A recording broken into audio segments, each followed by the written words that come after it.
Let's find out. Is Web3 indeed going great? Kyiv Post alleges misappropriation of funds by Ukraine DAO.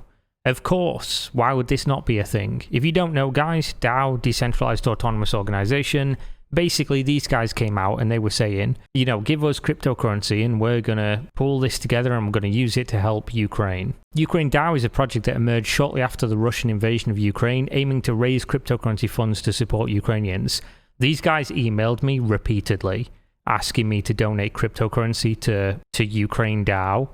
Obviously, I didn't, because if something pops up saying, oh, you know, we're a cryptocurrency organization that's going to help anything, I just assume you're a scam. So I'm never going to donate anything to you. I'm never going to respond to your emails. So despite the name, it's not a DAO in the typical sense where token holders have voting rights in the project.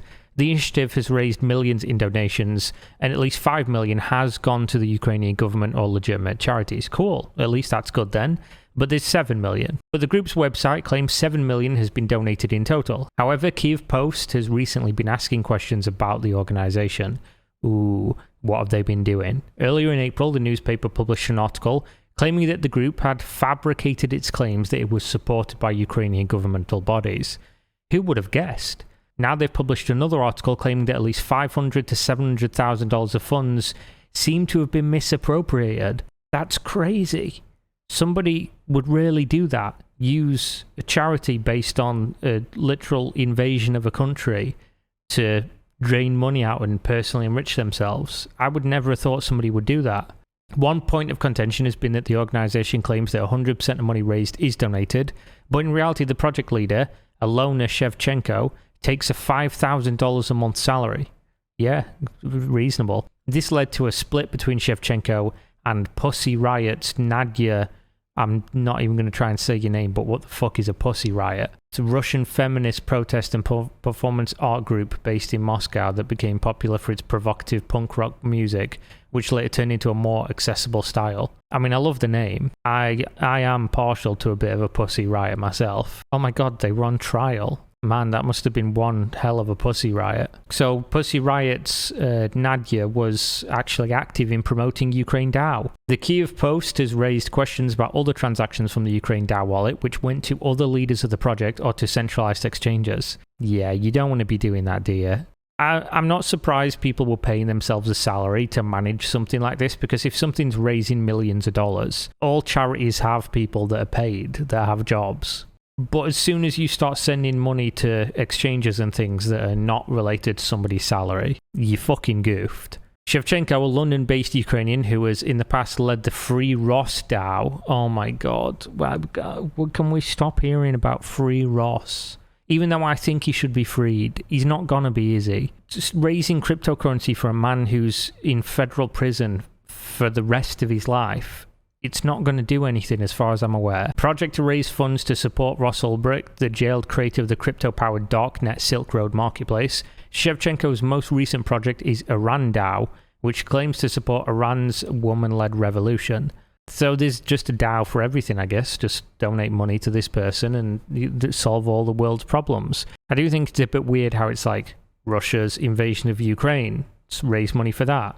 The Iran situation, which people were literally being killed in the streets over, and then Ross Ulbricht, a man who willfully, knowingly broke lots of laws in America, and he's rightfully in federal prison for having done so. There's going to be some people that show up, because there always is whenever you talk about Ross Ulbricht and the Silk Road case, that show up that have done none of the required reading, unless it's on a conspiracy website, that say, oh, Ross didn't do anything wrong, he shouldn't be in prison. Absolutely should. Absolutely did do things wrong. Should he be in prison forever? No. Of course he shouldn't. But absolutely should be in prison. 1.5 million euros stolen in celeb-backed French NFT rug pull that promised to make a movie called Plush for 1.5 mil. It'd be a really fucking shit movie. Around 770 people were convinced to spend a combined almost 1.5 million euros on NFTs of teddy bears. Come on, guys, please. Stop this now. It's gone on too long. These sold for around 1,250 euros each. Buyers were told they would become co-producers of the Plush animated film, which would star Kev Adams. What the fuck is a Kev Adams? I have no idea who this dude is. Is he in anything I've seen? No, not seen any of this. And other French comedians as voice actors. Adams led the promotion of the NFT project along with a mysterious figure called Fabi. Other French celebrities and influencers were also involved in touting the project, and Bella Thorne and Amory Naloska were listed on the site as US voices for the project. The NFT buyers, the co-producers, were promised credit in the film's credits, voting rights on the script. Oh my god. And a split of 80% of the profits. You've got to be stupid. I don't get it. You've got to actually be stupid to think this is real. Why do people think that anything like this is realistic? Even if this happened, having people vote on a script of a movie and how a movie is made and what's in the movie, and the only qualification for being able to do so is having €1,250 and lacking the intelligence to know that this is dumb, means that it would be a terrible movie. Although there is nothing guaranteed, on average, you will make 6 to 7 times what you put in 24 months. There's nothing guaranteed, but you will make 6 to 7 times the amount you put in, which is huge. When you think you go to the... I'm not going to try and pronounce French words, I'm just not going to do it. A traditional bank, and you make less than 1% in a year, said one promotional video. This, by the way, based on the US government, like the federal government, on how they see NFT projects and stuff, this is straight actionable wire fraud, and they would convict people based on this. Because what they've said in going after NFT projects so far is that if you make something and promise it will do anything, and then you don't deliver on that, that is fraud, and they will go after you. So if you report these people who did this could legit be prison. It just seems like not a whole lot of money to go to prison for. Multiple people, 1.5 million euros split between multiple people. It seems like if you're not completely anonymous and have really good operational security, it's not worth doing this shit anymore, man. Because this shit lives on forever, and there's no guarantee that one day in 3 or 4 years they don't come a knocking. Hopefully they do. Fuck these people. A report from French investigative newspaper Mediapart discovered that the project was backed by... okay, I see where this is going. A Dubai-registered company called Illuminart, which played on confusion between its name and that of the France-based Universal Studios subsidiary Illumination. And Illuminart marketing even used Illumination titles such as The Lorax, Minions, and Despicable Me, and their box office proceeds to suggest plush buyers were in for a 516% profit. Oh my god, why did nobody look into this? Why did nobody look that the companies were... If you were going to give somebody €1,250, why wouldn't you just Google the name of the two companies and see that they're not the same? My god. You're buying a fucking NFT teddy bear that looks like a fucking pimp for €1,250. Meanwhile, the project has gone silent, and its Twitter account last posted in September 2022.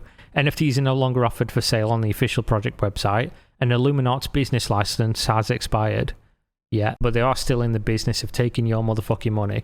First BRC20 wallet, Unisat launches, is immediately exploited.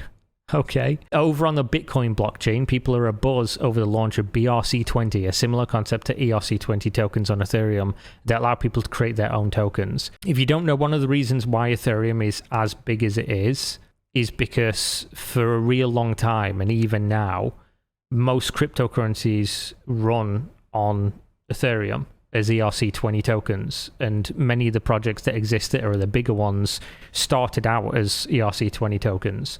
So they run on ETH mainnet, and then eventually what they do, if they made their own blockchain, they just allow you to basically bridge over your ERC20 tokens to their own proprietary blockchain tech. I'm not sure what the split is now. It used to be that everything was on ETH. I know a lot are on Binance Smart Chain now as well, and there are, of course, many others that do this. But Bitcoin has always just been Bitcoin. So this would, of course, be a big deal. The standard, which first emerged in early March, is built atop the controversial Ordinals inscription technique that was developed in January. Coins included Audi, Pepe. We've heard about Pepe. I've not even looked into this. And of course, who's forgetting Epic Maymays, have been created on blockchain that previously only supported the Bitcoin token. Not everything has gone smoothly though. Who'd have fucking known? As developers rushed to release wallets to support these new tokens, the Unisat wallet claimed to be the first. However, shortly after it launched, the developers made the Chrome extension inaccessible. They later revealed that the code had contained a vulnerability that exposed it to double spend attacks. Currently, we have preliminary investigation results, and out of all 383 transactions, 70 transactions have been identified as affected, they wrote. It's not yet clear how much was stolen, but the Unisat team promised to compensate affected users. They later tweeted that they had determined the identity of the thief, though the funds have not yet been returned. Wow. This was like 5 days ago, so I wonder if there's been an update on this one. Have they found the money yet? Have they found Waldo? Where is he? Where's Waldo? Ordinals Finance rug pulls for at least $1 million. Ordinals Finance was a short-lived project emerging in late February with promises to help build out a decentralized finance ecosystem on the Bitcoin blockchain. Oh, so this has been going well so far then for BRC20 tokens. On April 24th, the project developer withdrew 256 million OFI tokens, OFI, and swapped them to ETH worth around $1 million. That's hilarious. It's ironic that he said he was going to build decentralized finance on Bitcoin and then transferred the money into ETH, the competitor of this, and then of course laundered the funds through Tornado Cash Crypto Mixer.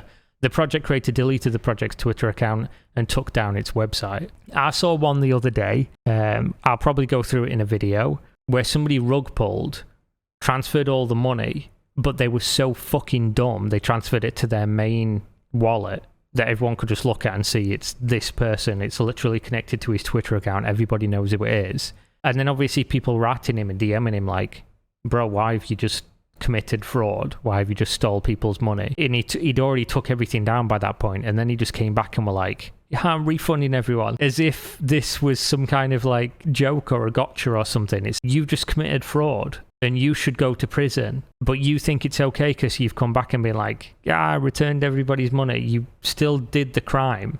Like, it's fucking mad, man. It really is. Rogue developers make off with $1.82 million from Merlin. What the fuck's a Merlin? The brand new Merlin decentralized exchange had only just launched on the ZK Sync Ethereum Layer 2, with a public token sale beginning on April 25th.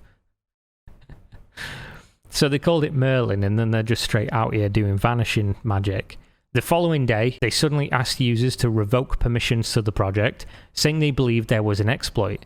They later wrote, "It is with deepest regret that we have to notify you of a major fault in the structural integrity and controls of the Merlin platform. In the early hours of this morning, several members of the backend team drained all of our contracts." Doesn't that mean your team drained the money?